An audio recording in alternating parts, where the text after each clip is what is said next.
그래서 하신 거야. 하나씩. 아, 또 멀리서 여기 또 원주에 좋은 경사를 났다고 이렇게 찾아주셨어요. 자, 다음은 아이들 범죄 법무부 예방. 총괄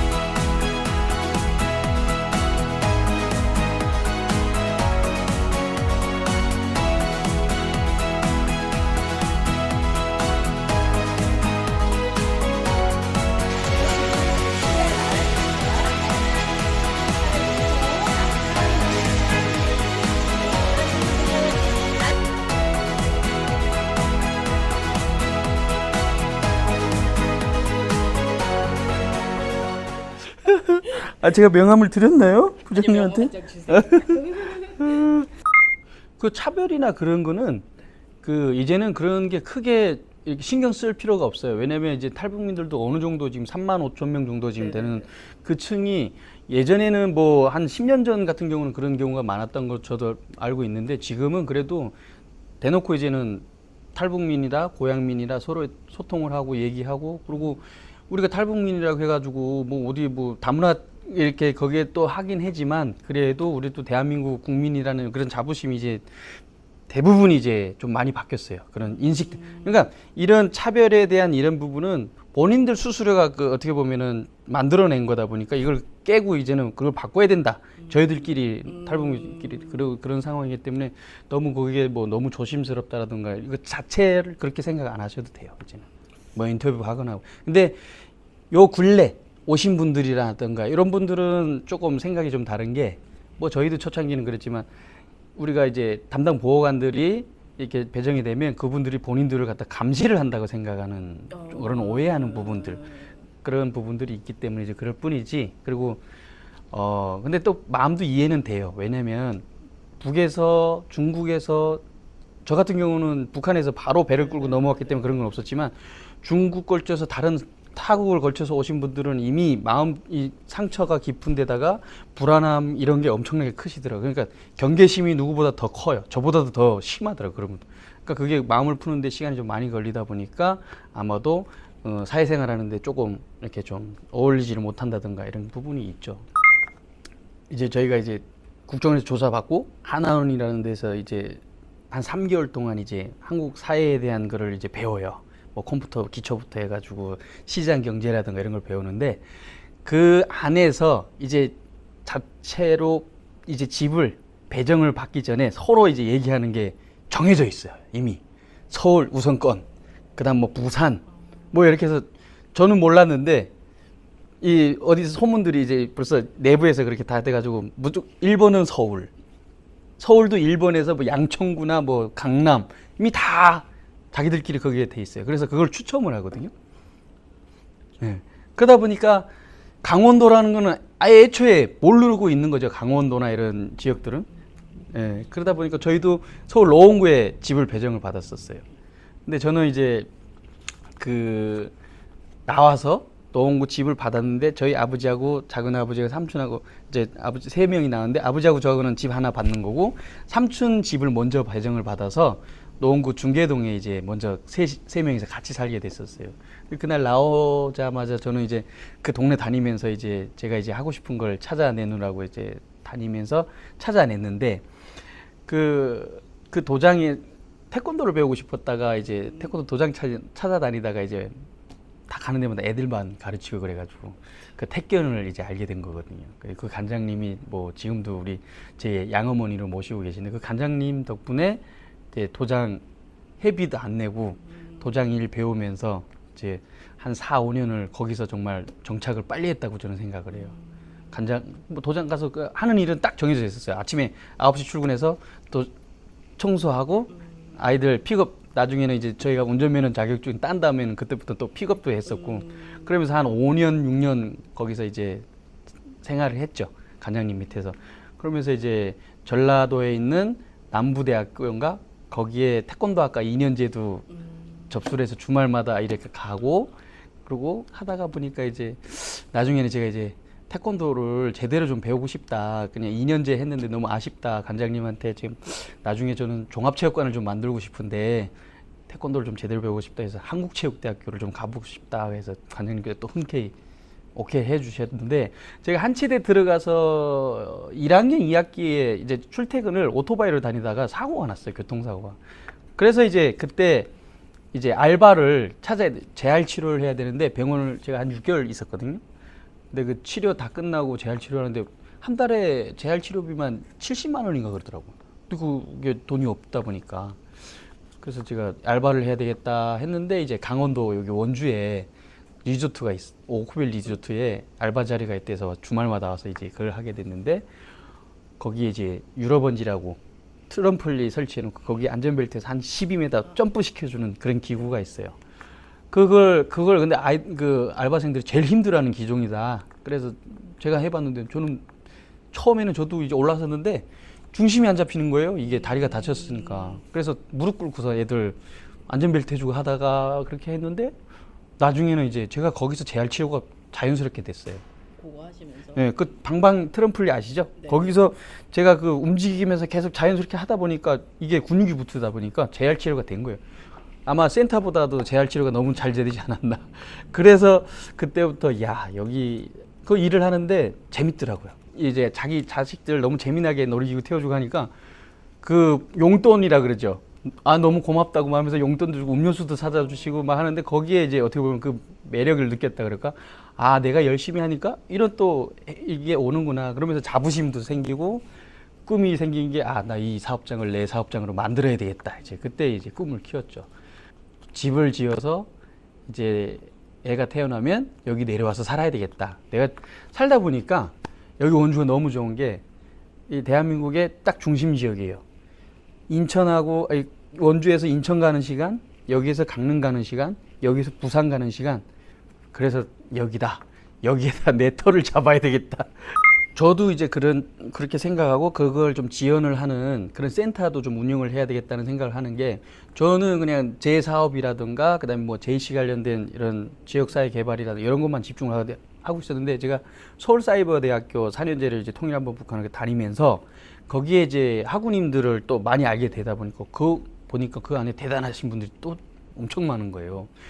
정말 탈북민들 뭐 인권을 위해서 움직이시는 그런 대표님들도 계시지만 또 지역사회에서 센터를 운영을 하면서 그 지역사회에 정착할 수 있게끔 탈북민들 정착할 수 있게끔 하는 그런 센터장 역할을 하시는 분들도 계시더라고요. 그래서 야 저럼 대단하시다. 방금 부장님께서 말씀하신 것처럼 만약에 원주라든가 아니면 원주나 춘천은 인구가 많으니까 뭐 고성, 속초 뭐 이런 인구 소멸 지역이 있잖아요.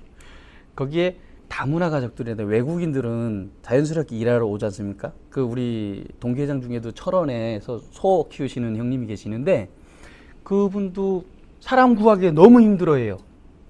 그런데 외국인밖에 없어요. 쓸 수 있는 사람은. 근데 저도 그런 생각해서 우리 탈북민들도 그렇게 해서 일자리를 이렇게 연결을 시켜주고 정착을 할 수 있게끔 좀 해주면 아 이런 소멸 지역에서 인구 소멸 지역에 이런 탈북민들이 먼저 가서 생활하다 보면은 정착을 좀 잘하지 않을까 이런 생각도 했었거든요. 근데 아시다시피 여기 이 대한민국으로 탈북하신 분들은 정말 저 북한에서도 깰 대로 깬 사람들만 온 거예요.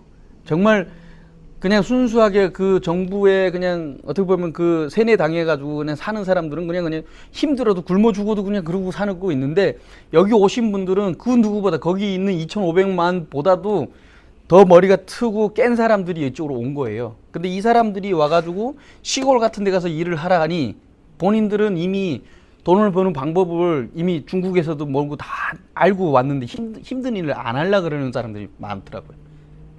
탈북민 친구들, 우리 고향민들 같이 하면 얘네들 일 시키면 너무 잘할 것 같죠? 시키는 건 잘하는데 갑자기 전화도 안 받고 안 나타나요. 한 며칠 안 나타나요.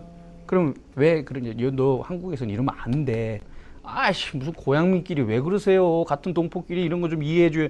우리 엄마가 저기 뭔 일 있다 그래서 내가 거기 중국 통화하고 뭐 연락 취하고 뭐 이러고 자기들 그러는 하소연 거리로 이제 얘기를 하면서 그러는 거죠. 이 친구들은 순수하게 북한에서 저처럼 넘어왔으면 빨리 좀 이렇게 적응하는데 자기들의 잔머리라든가 이런 거 없기 때문에 저처럼 아예 모르는 상태니까 오 뭐 노가다 했는데 이렇게 막 돈이 들어오니까 너무 좋다 열심히.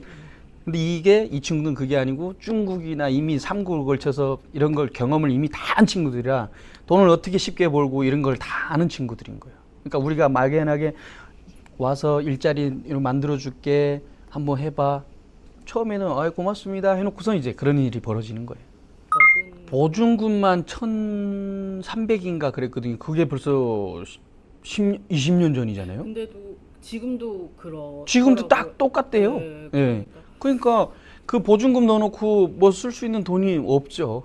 그럼 바로 일자리를 구해야 되는 거죠. 그리고 그것도 그 보증금을 이제 넣어주고 나머지 돈을 이제 2달에 한 번인가 3달에 한 번인가 이렇게 넣어주거든요. 200만 원, 300만 원 이렇게.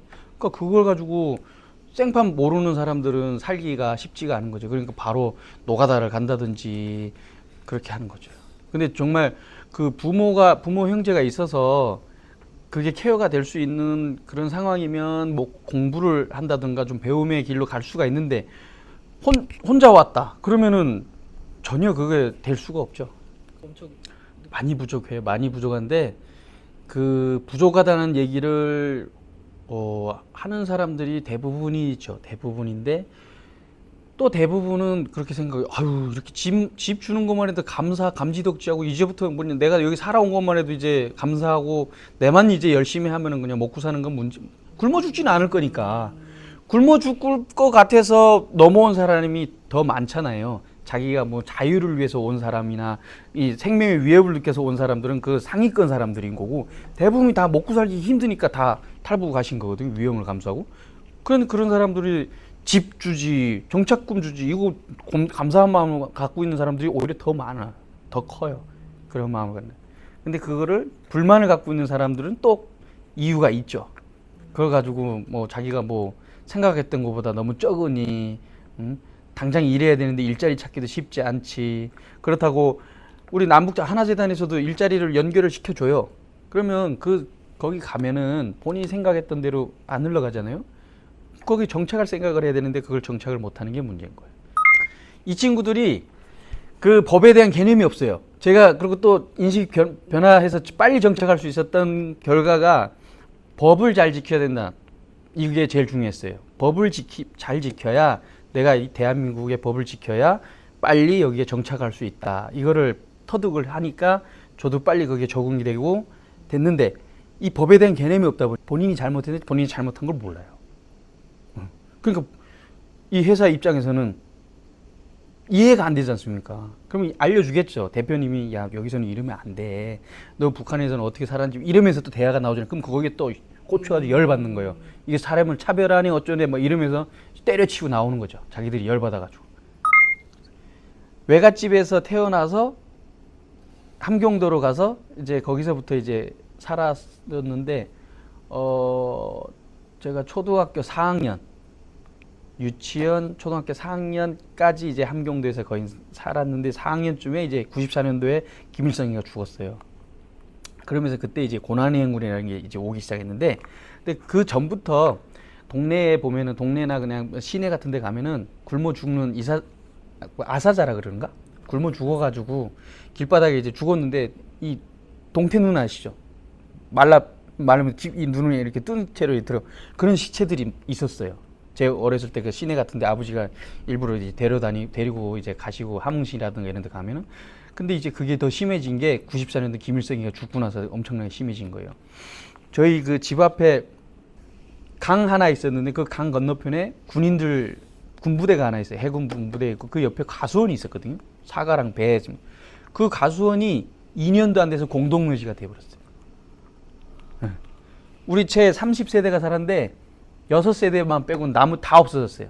굶어 죽거나 먹을 거 찾아서 이제 장사 떠나고 나서 돌아오지 못하신 거죠.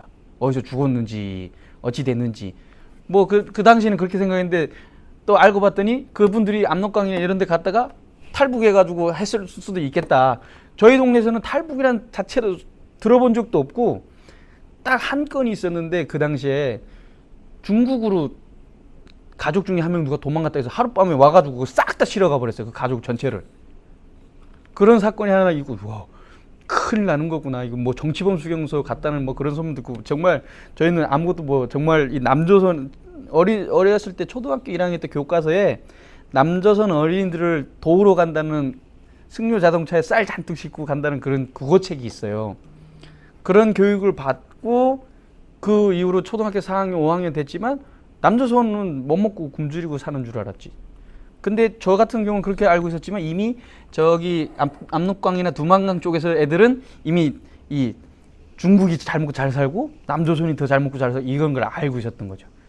일단은 여기 중문진항 들어왔을 때는 그냥 이제 살았구나. 거기서 이제 끝났어요. 그러다 보니까 뭐라 그럴까? 사람이 이게 사는 거에 대한 그 만족감이라 그러니까 그다음에 아무것도 안 보이는 거죠. 국정원 들어갔는데 국정원 그 조사관님이 한국 오니까 어떠냐? 야 창문 쫙 열어보면서 야 북한에 이렇게 차들 이렇게 많냐? 이렇게 하려 하냐? 물었는데 아무 감흥이 없어요. 진짜로. 그냥 그 살아 있음에 그냥 만족밖에 없었거든요. 근데 국정원 나와서 이제 하나원에서 생활하면서 시장 경험 이제 하고 장마당 이제 여기 장마당이래. 저기 시장 같은 데 가서 옷도 사야 되고 뭐 이렇게 사는 걸 알려주잖아요. 돈 주면서. 그런 거 조금씩 하면서 이제 조금씩 와 다른 애들 다른 탈북민들은 뭐 얘기하는데 뭐 따뜻한 물이 나와서 놀랬니 뭐 이런 그런 얘기들 많잖아요. 근데 저는 정말 아무 생각이 없었어요.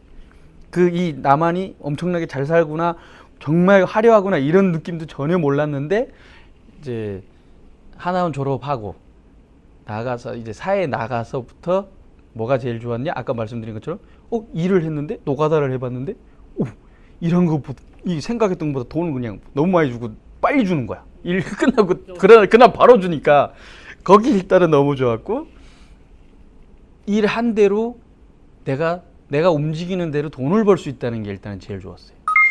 저는 그런 것 같아요. 그 탈북민이 와가지고 성공했다, 뭐 정착을 뭐 잘했다, 성공했다 이런 말 듣는 것보다는 정말 그냥 열심히. 저는 지금 어떻게 보면 목표가 있어요. 이게 제가 그 다른 뭐 인터뷰할 때도 얘기했던 부분인데 제 롤 모델이 정주영 회장인데 그분이 이제 소 한 마리 끌고 와서 뭐 1,001마리를 가져갔다 그래요. 근데 저는 원래 목표는 배 한 대 끌고 왔으니까 나 이제 성공해가지고 배를 성공이 아니라 그 재력을 맞춰서 내가 이제 그걸 가지고 이제 가겠다는 게 목표가 생기다 보니까 그 배를 계산을 해봤어요. 100대에다가 1톤 어선을 사가지고 거기다가 1톤씩 쌀을 싣고 가야 될 거 아닙니까? 빈 배를 가는 게 아니라 그냥 한 2,000억이 필요하겠더라고요. 그래서 지금은 먹고 사는 거는 이제 괜찮아졌으니까 이제 그게 목표인 거예요. 그래서 성공이라는 말은 듣고 싶지 않고 아직 목말라 있는 자기 목표를 위해서 목말라 있는 그런 사람으로 비춰졌으면 좋겠어요.